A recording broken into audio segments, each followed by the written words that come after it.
Hey everybody, my name is Marcus, and in this video I'll show you a simple way how you can fix the connection failed error. So what you want to do first is this.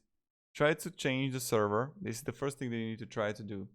And like this is the first thing. Now the second thing what I recommend is write firewall and network protection, and you need to allow an app through firewall. So then you just want to click change settings and allow another app, browse the application, and find your Genshin Impact X. Click on it, add, and then allow app you want to allow it. So this is the first way what you can do. The second way is definitely check.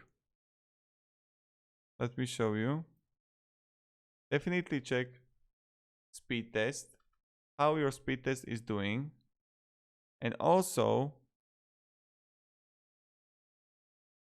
you need to check one thing, and that's Task Manager. Go to Performance, open Resource Monitor, and then you're going to be in Network. And here you're going to see all the activities. So what I would recommend is definitely disable or like end process of something that is going to like upload too much stuff, right? Like Steam and things like that. And this is how you can like fix the connection failed error. Thank you very much everybody for watching, and have a great day and goodbye.